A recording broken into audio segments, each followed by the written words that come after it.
Hallo, herzlich willkommen auf meinem Kanal Indo-German Vibes. Und heute sprechen wir über das Thema die Kasus in der deutschen Sprache. But today's video is going to be a bit different than the normal videos where you get the explanation of the four cases of the German language. But today, instead of that, I'm going to tell you the reason behind it. Why do we have cases in the German language at all? Because it's really important if you are learning something, if you know the logic behind it, why are you learning it? What is its purpose? Why it's important to learn it? Then only you can understand the topic better. Today's topic is Warum gibt es Kasus in der deutschen Sprache? Why are there cases in the German language? So let's start. In order to understand the topic, you need to have some background knowledge of the cases or the Kasus oder die vier Fälle in der deutschen Sprache. So I'm going to summarize it a bit, right? If you want to have detailed explanation about cases in the German language, you can see my video on the same. So as you know, we have four cases in German language. Der Nominativ, der Akkusativ, der Dativ und der Genitiv. If I compare a sentence to a film, in a film you have various actors who are performing various roles, right? So similarly, in a sentence we have various nouns which are performing various roles or different functions, right? And each of this function is called case or their casus, right? Let's quickly revise what are these various functions. When a noun is acting as the subject in a sentence, it is said to be in its nominative case or in its Grundform, yeah, or in its basic form, right? And what is subject? Subject is the person who is doing the action or the activity, right? Or subject can also be a place or a thing which is being talked about or described, right? So whenever a subject is doing an action, there is someone who is receiving that action. And that action is received by the direct object oder der Akkusativ, right? So when a noun is coming in the sentence as direct object or the direct recipient of the action done by the subject, it is said to be in its accusative case, their accusative. Sometimes a noun can also act as an indirect recipient of the action. That is the person for whom the activity is being done. And for whom the action is being done, that noun is coming in Dative case, der Dativ. So, das indirekte Objekt steht im Dativ. And the last one, that is der Genitiv. Der Genitiv zeigt uns den Besitz.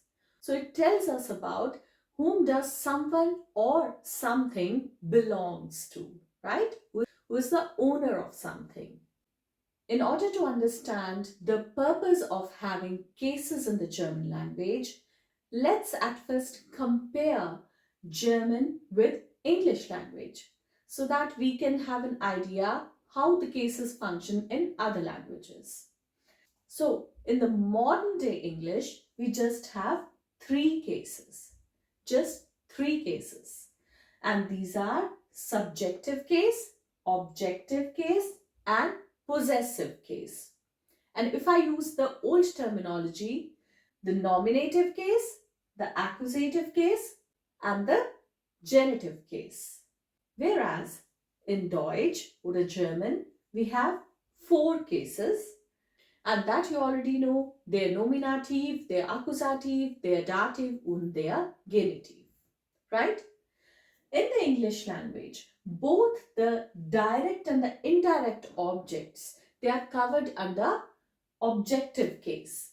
There is no separate case for each of them, but we have just one case, that is the objective case, which is covering both the direct and the indirect objects. Whereas in German language, we have separate cases for each of them. For the direct object, we have accusative case, and for the indirect object, we are having dative case, right? Now, the most important point, that is, in English, the function or the case of the noun is expressed through the word order. Very, very important. In English, the main emphasis is on the word order, in which order the nouns are going to come in a sentence, right?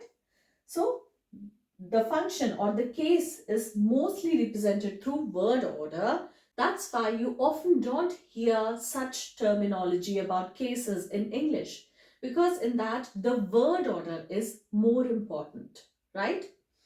And this word order, what is it? That is, in a sentence, the various parts of speech are going to come in this order. That is, at first place, the first position you have the subject, at the second you have the verb, and at the third you have the object. So it cannot be the other way around. Like the object cannot come in the front, right? Or the subject cannot go behind the verb. So this word order, that's really, really important in English. Whereas the function or the case of the noun is expressed through declensions in German, right? That is, what do you mean by declensions? That means the Deklination.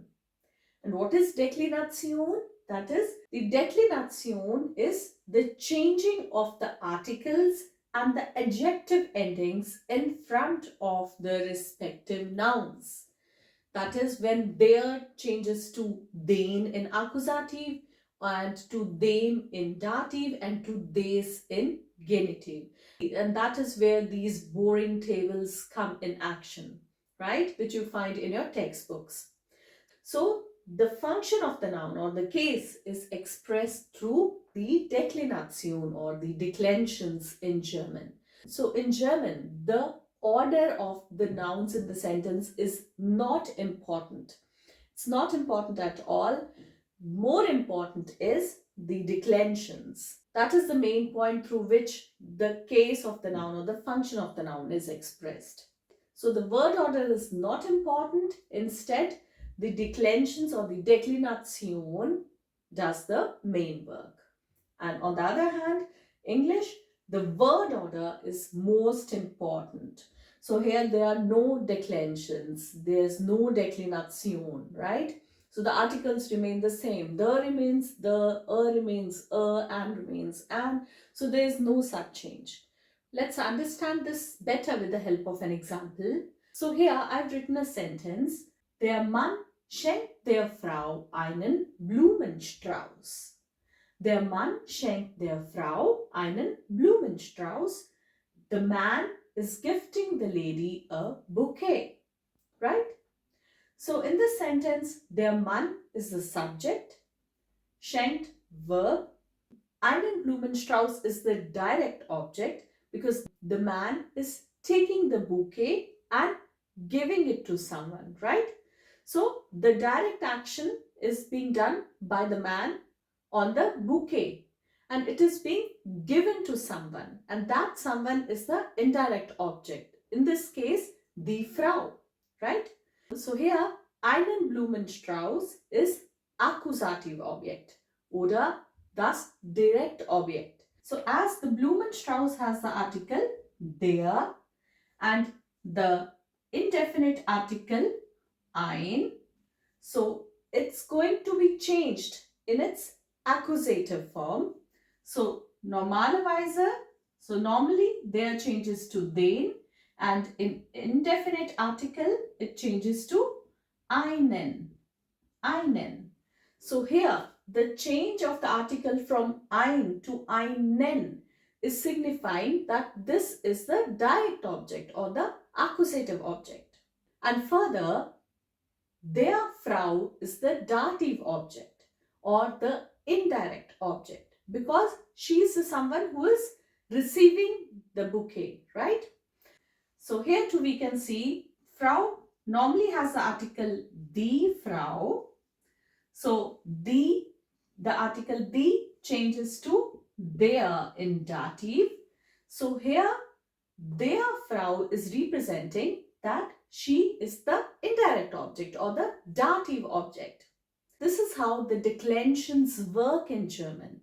And through this we signify which is the direct object and which is the indirect object and which is the subject or the nominative case. The Mann has the article der Mann.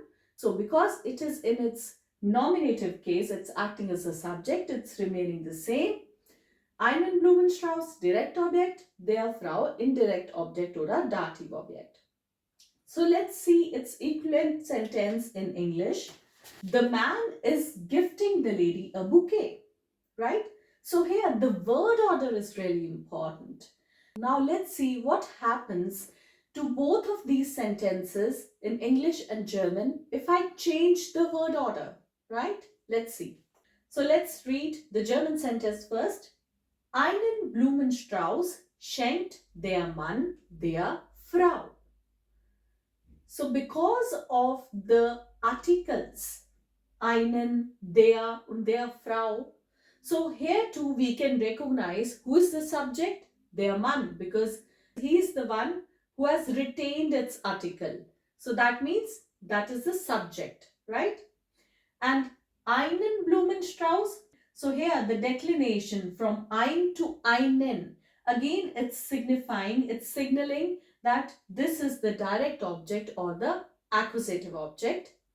And Frau, which is normally having the article die Frau, and here it's declinated to der Frau, that's also signifying that she is in the dative case or she is the indirect object, right? So here the meaning of the sentence that remains entirely the same in spite of the change of the word order. The meaning of this sentence is exactly the same as the first one. So this sentence is also right. Now let's see the English sentence. A bouquet is gifting the man the lady. But this sentence doesn't make any sense at all. Because here the articles the remains the remains the, remains a, because they don't signify which is the direct object, which is the subject and which is the indirect object. So it was the word order which was signifying which noun is doing which function, right? Or which noun is in which case. So here when the word order is not followed, then the sentence doesn't make sense. Right? So this is wrong, right? So changing the word order in German, it doesn't make any change in the meaning of the sentence, but changing the word order in the English sentence makes entirely different meaning and sometimes no sense at all. Now let's see another variation. Der Frau schenkt der Mann einen Blumenstrauß. So here too, because all the nouns have retained their articles. So der Frau, Dativ Objekt, der Mann, Nominativ, einen Blumenstrauß, Akkusativ. So again, the sentence means entirely same as the first sentence and the second sentence. So there is no change in the meaning at all. Right? So this is right. Now let's see the English sentence. The lady is gifting the man a bouquet. Now this sentence makes sense, but it is not the actual action which has happened. Actually, the man has gifted the lady a bouquet and not the lady. So here the meaning has been totally changed. So this is wrong. So with the help of these examples, we can see that in English, the sentence only makes sense or it explains the right situation when the word order is followed. And when we don't follow this order, then the sentence has another meaning or sometimes no meaning at all.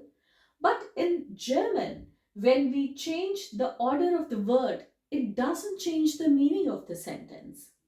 But this is only possible because of these declensions or the Deklination. Only because of these declensions we can identify who is the subject, who is the direct object, and who is the indirect object. So that is the main purpose of having cases in German. So if we wouldn't be having these declensions or the change of these articles or adjective endings, nobody could understand who is the subject or the person doing the action, who is the direct object, and who is the indirect object. So only because of these declensions through which the case of the noun is expressed, it is possible in German.